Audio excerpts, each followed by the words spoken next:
It was a quiet Sunday morning, the kind where most people were still in bed, enjoying the last few hours of rest before a new week began.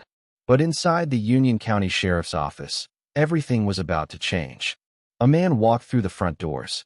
His clothes were neat. His face was calm. He showed no signs of distress, no panic in his movements. He stepped up to the front desk and waited patiently, like he was there for a routine matter. When the officer on duty looked up, she asked him how she could help. The man didn't hesitate. He didn't stutter. His voice was steady. "I want to turn myself in," he said. The officer raised an eyebrow. It wasn't every day that someone walked in and said that. She asked for his name, thinking maybe there was a warrant out for his arrest. She started typing on her computer. That's when he stopped her. "Don't bother," he said. "You won't find anything." She looked up, confused. He took a deep breath, leaned in slightly, and spoke again. This time, his words sent a chill down her spine. "I just killed someone." The room fell silent. The officer's hands froze over the keyboard. For a moment, it was as if time itself had stopped. She tried to remain professional, tried to follow protocol, but something in her gut told her this was no ordinary confession. "Who did you kill?" she asked, keeping her voice steady. He didn't hesitate. "My daughter." A heavy silence filled the room. The officer's throat went dry. She could feel her pulse in her ears. She had heard confessions before, but this was different. The man standing before her wasn't crying. He wasn't shaking. He wasn't even upset. He was calm, almost too calm. And then, in that same cold, emotionless tone, he gave her an address. "She's still there," he said. "At my house." Every officer in the station was suddenly on high alert. A team was dispatched immediately, racing toward the location he had given them. No one knew what they were about to find, but when they stepped inside that house, they would never be able to forget it. If you're watching this, thank you for being here. If you appreciate deep, well-researched true crime stories, make sure to hit the like button. It helps more people discover this case. And if you're new, don't forget to subscribe and turn on notifications so you never miss a story like this. Now, let's get back into the case of Zaria Burgess, a young girl whose life was taken in the most unimaginable way. Before her name was written in headlines, before her face was shared across news stations, before the world knew the horror she had suffered, Zaria Burgess was just a girl who laughed, who dreamed, who believed in the goodness of people. She was born on December 3, 2003, to two young parents, Akisha Pope and Joshua Lee Burgess. They were barely out of their teenage years themselves, trying to navigate the responsibilities of raising a child. But no matter the challenges they faced, there was one undeniable truth: Zaria was loved. She grew up in Union County, North Carolina, in a home filled with warmth and laughter. She lived with her mother, Akisha, who did everything she could to give her daughter a happy life. And Zaria? She was a light in every room she walked into. Her smile was the kind that could brighten the darkest days. It wasn't just a polite grin or something forced for pictures. It was real, wide, and full of life.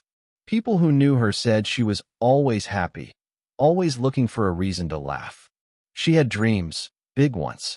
Monroe High School was about to welcome her as a sophomore, and she was ready, excited. She was an active member of the school's marching band, and that wasn't just an extracurricular for her. It was her passion. Music wasn't just something she played, it was something she felt, something that gave her a sense of belonging. If you had met Zaria in the summer of 2019, you would have seen a young girl with her whole future ahead of her. A girl who loved spending time with her friends. A girl who stayed up late texting about crushes and inside jokes. A girl who had no reason to fear the world. A girl who believed her father would always protect her. But what happens when the person you trust the most is the one you should fear the most? Joshua Lee Burgess had always been part of Zaria's life. Unlike some absent fathers, he seemed involved. He posted pictures of her online, called her his mini-me, told the world how much she meant to him.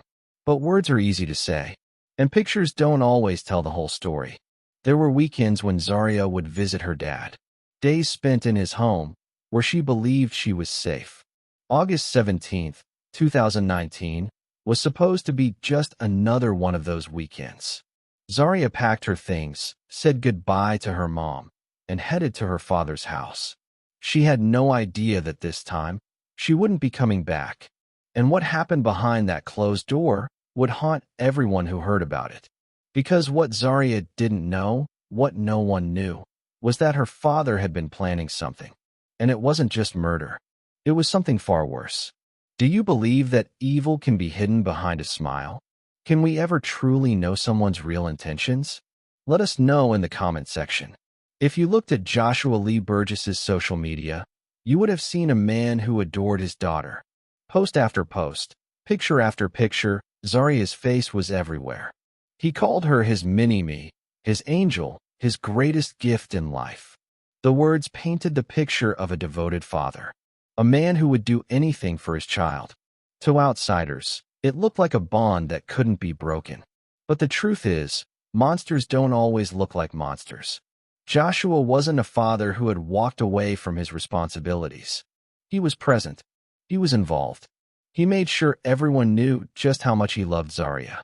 But love isn't just words. It's actions. And when you look closer, when you stop seeing what he wanted people to see, something unsettling starts to appear. Joshua was different from other fathers. There was an intensity about him, an obsessive need to show the world that Zaria was his. At first, no one questioned it. Parents post about their kids all the time. But something stood out. The way he always made sure to mention that she was his daughter. The way he never missed a chance to remind people that she was his blood. It wasn't normal pride. It was something else. Something possessive. And then, there were his other posts. The ones that didn't seem connected to Zaria at all. Buried between the pictures of his daughter were strange, disturbing messages. Like the one where he wrote, "I really like cutting people. Oops, I meant things. I like cutting things." It was meant to be a joke. A careless, throwaway comment. But now, knowing what happened later, it didn't feel like a joke at all. There were also rumors about the kind of content he followed online. Pages linked to dark ideologies, groups that spread messages of hate. Some even believed he had ties to certain extremist beliefs. Was it true? No one knows for sure. But what we do know is this. Joshua wasn't the man he pretended to be. And on the weekend of August 17th, 2019, that mask came off completely. When Zaria walked into her father's house that day, she had no idea what was waiting for her. No idea that the man who had always called her his little girl was about to become the last person she would ever see. Zaria visited her father's house regularly. If you were her mother, would you have ever suspected that something like this could happen? Share your thoughts in the comment section. On August 17th, 2019, for Zaria Burgess, it was just another weekend. She packed a small bag, said goodbye to her mom, and headed to her father's house, like she had done so many times before. There was no hesitation, no second thoughts. After all, she had done this 100 times before. Why would this time be any different? Her father lived on Hampton Meadows Road in Monroe, North Carolina. A quiet neighborhood. The kind of place where people nod politely at their neighbors, where children ride bikes without a care in the world. No one would have guessed that behind one of those doors, something unspeakable was about to happen. Joshua welcomed his daughter inside. His voice was calm. His face, familiar. To Zaria, it was just another visit with her dad. She settled in, texting friends, maybe scrolling through social media. There was no screaming, no warning signs, no reason for the outside world to suspect a thing. Neighbors later said they heard nothing that night. No arguments, no disturbances, nothing to suggest that behind that door, a nightmare was unfolding. But something had changed, because this wasn't just another weekend for Joshua. This was the moment he had been waiting for. The walls of that house held secrets no one would hear. Zaria was inside. The door was closed, and she was never coming out. The door shut behind her. No one knew it yet, but Zaria Burgess had just stepped into her own grave. For the next 22 hours, she would experience something no human being, let alone a 15-year-old girl, should ever have to endure. She wasn't just murdered. She was tortured. She was humiliated. She was broken down, piece by piece, by the very person who should have protected her. The exact details of what happened inside that house are known only to Joshua Burgess and the investigators who later combed through the horror he left behind. But we do know this. It began slowly. At first, she wasn't afraid. Maybe they talked. Maybe he asked about school, about band practice, about the little things that made up her life. Maybe she even smiled. Maybe, for a moment, she still believed he was her dad. But then something changed. A shift in the air. A look in his eyes that wasn't familiar. And suddenly, Zaria knew something was wrong. At some point, Joshua stopped pretending. The mask of the loving father fell away, and the real Joshua Burgess stepped forward. What happened next defies logic, defies humanity. For 22 hours, Zaria was held captive inside that house. She was not killed immediately. Joshua made sure of that. Because this wasn't just about murder. This was about power. This was about control. We don't know how long it took before she realized she wouldn't be leaving. Maybe it was when he locked the door. Maybe it was when his tone changed, when the warmth disappeared from his voice. Maybe it was when he grabbed her wrist and squeezed just a little too hard. Did she beg? Did she scream? Or was she frozen, trapped in a nightmare her brain couldn't fully process? Did she ask him why? If she did he answer? Or did he just smile, enjoying the moment? For 22 hours, Zaria endured unspeakable horrors. Her father, her own father, put her through things so disturbing that even the detectives on the case struggled to speak about them. What we do know is this. She was tortured. She was assaulted. She was robbed of everything that made her Zaria. Somewhere outside that house, life went on. Her mom expected her to return home at the end of the weekend. Maybe she thought about texting her that night, just to check in. Maybe a friend wondered why she hadn't responded to their last message. Maybe a teacher, somewhere, was looking forward to seeing her in class on Monday. The world kept turning. But inside that house, time had stopped for Zaria. And Joshua Burgess? He was in complete control. After 22 hours, Zaria had nothing left to give. Her body was exhausted. Her mind, likely shattered. She was only 15. And then, Joshua decided he was done. Not because he felt guilt. Not because he had a change of heart. But because he had gotten what he wanted. First, he strangled her. But that wasn't enough. Even after she had taken her last breath, he still wasn't done. He grabbed a blade and slit her throat. Zaria Burgess had finally been freed from the pain. But her story was just beginning. On August 18, 2019, the sun had barely risen over Union County. It was a quiet Sunday morning, the kind where most people were still sipping coffee or getting ready for church. But inside the Union County Sheriff's Office, the routine was about to be shattered. At exactly 9:24 a.m., Joshua walked through the front doors. He was calm, no signs of distress. He didn't look like a man in trouble, like someone fleeing from danger. If anything, he looked like someone running an errand, like he had planned to be there. The officer on duty barely glanced up at first. Just another civilian walking in. Then, Joshua spoke. "I want to turn myself in." His voice was steady, controlled. The officer, still unaware of what was coming, asked the routine question. "Do you have a warrant?" Joshua shook his head. "No, you won't find anything." There was a brief pause, and then he muttered, "I just killed someone." Everything in the room stopped. The officer, now fully alert, stared at him. For a moment, she thought she had misheard.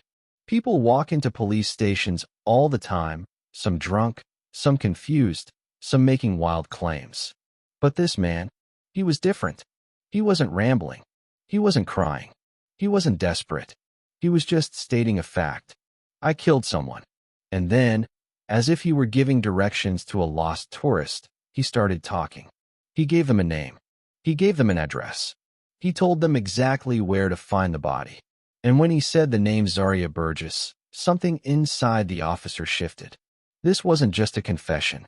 This was a father confessing to murdering his own daughter. Within seconds, the entire station was in motion. Radios crackled. Orders were given. Squad cars screeched out of the parking lot. Officers raced toward the address Joshua had calmly provided. But nothing could have prepared them for what they were about to find. The house stood eerily still. From the outside, it looked no different from any other home on Hampton Meadows Road. A simple house in a quiet neighborhood. But inside, it was a crime scene straight out of a nightmare. The officers entered cautiously, their boots echoing against the hardwood floor. The smell hit them first. The unmistakable scent of death, thick, heavy, impossible to ignore. And then they found her, lying there. Still, Zaria Burgess was gone. Her lifeless body was a testament to pure evil. She had been strangled, her throat slit. But that wasn't the worst part. The condition of her body told a far more horrific story, one that had lasted 22 hours. Some officers turned away. Others clenched their fists, their jaws tightening. Even the most hardened detectives, men and women who had seen the worst of humanity, felt something inside them crack. This wasn't just a murder. This was a monster's masterpiece. One that he had walked into the police station and proudly confessed to. And the worst part? Joshua wasn't done talking. Because what he told detectives next would make them wish they had never asked. The news spread like wildfire. By the time the officers had finished processing the scene and securing the house, Union County was already buzzing with shock, confusion, and disbelief. People whispered in grocery store aisles. Teachers exchanged hushed conversations in school hallways, and neighbors stood on their porches, shaking their heads in stunned silence. Nobody could understand how this had happened. How could a father do this? How could anyone? The answers wouldn't come quickly, but the horrifying details of Zaria's final hours would soon be revealed. The medical examiner's office worked swiftly, but nothing could prepare them for what they would uncover. The official cause of death was determined to be asphyxiation due to strangulation. But that was only part of it. Joshua had tortured her for 22 hours before finally killing her. She had suffered severe physical injuries, some inflicted while she was still alive. The most horrifying part? Zaria's throat had been slit post-mortem, meaning that Joshua had gone even further after she had already passed. But there was more. The forensic evidence confirmed sexual assault. The extent of the brutality was something even the most seasoned investigators found difficult to process. One detective later admitted, "I've seen a lot of bad cases, but this was something else." Zaria had suffered. For nearly an entire day, she had been held captive in a house she once felt safe in. Her final moments were filled with pain, fear, and betrayal at the hands of the man who was supposed to protect her. Zaria wasn't just a face on the news. She was a real person, a daughter, a friend, a classmate, a musician. Her absence left a gaping hole in the lives of those who knew her. At Monroe High School, the marching band, where she once played with so much excitement, left her seat empty during their next performance. Her friends, unable to comprehend the horror of what had happened, shared stories about her laughter, her kindness, and her love for music. Her teachers struggled to hold back tears as they spoke about her potential, about the bright future that had been stolen from her in the most unthinkable way. Candles were lit in her honor. Vigils were held. Strangers gathered, whispering prayers for a girl they had never met, but whose story had broken their hearts. Her cousin, Ditasha Wadsworth, spoke through tears. She was so young. Nobody deserves to leave this world like that, especially by someone they thought was going to protect them and be there for them. It was a sentiment shared by thousands. How could a father do this? Why would a father do this? But even as the world searched for answers, Joshua sat in a jail cell, showing no remorse. The trial of Joshua was one of the most anticipated in Union County's history. The sheer brutality of the crime had left the community demanding justice. Prosecutors were prepared with overwhelming evidence, and investigators had built an airtight case. But when Joshua finally stepped into the courtroom, he did something that left everyone in shock. He pleaded not guilty. For many, it felt like an insult. He had walked into a police station and confessed. He had given detectives explicit details. He had told them exactly where to find the body. Yet, now, in front of a judge and jury, he denied responsibility. His defense team attempted to paint him as mentally unstable, suggesting that his actions were the result of an impaired state of mind. But the prosecution wasn't having it. They had the autopsy report. They had his recorded confession. They had DNA evidence proving his crimes. There was no room for doubt. For 3 weeks, the courtroom was filled with disturbing testimony, forensic reports, and heart-wrenching statements from Zaria's loved ones.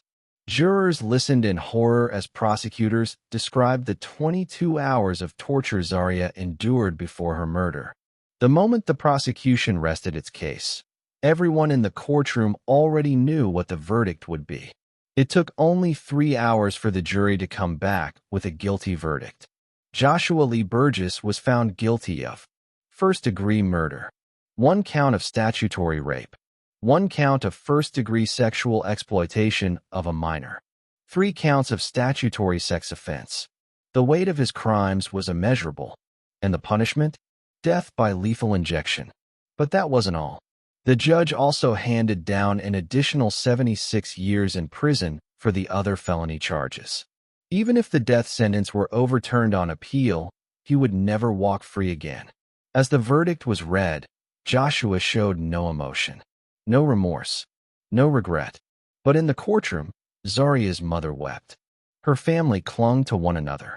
For them, there was no real justice, because nothing could bring Zaria back. Still, some saw his execution as a step toward closure. The sentence sparked a debate, one that has long divided the nation. Many believed that death was the only appropriate punishment for someone capable of such evil. The details of what he had done to Zaria were so horrific that even those who normally opposed the death penalty agreed, this man deserved it. But others questioned whether execution was the right decision. Would it be an easy way out for a man who deserved to suffer behind bars for the rest of his life? Would life in prison, where he would be forced to live with what he had done, be a more fitting punishment? Some pointed out that North Carolina hadn't executed an inmate since 2006. Would Joshua's sentence even be carried out? Or would he just sit on death row for decades, living off taxpayer dollars? One thing was clear: whether he was executed or spent the rest of his life in a prison cell, he would never again be a free man. And for Zaria's family, that was the only thing that mattered. Zaria Burgess was only 15 years old. She was full of life, always smiling, and loved being a part of her school's marching band. She had her whole future ahead of her. But in just 22 hours, everything was stolen from her by the very person who was supposed to protect her. How does a father look into his own daughter's eyes and do something so unimaginable? How does a man who once called her his mini-me turn into the monster that ended her life? We may never have all the answers. We may never truly understand what drove Joshua to commit such an evil act. But one thing is certain: Zaria's story should never be forgotten. Her life was not just a tragic headline.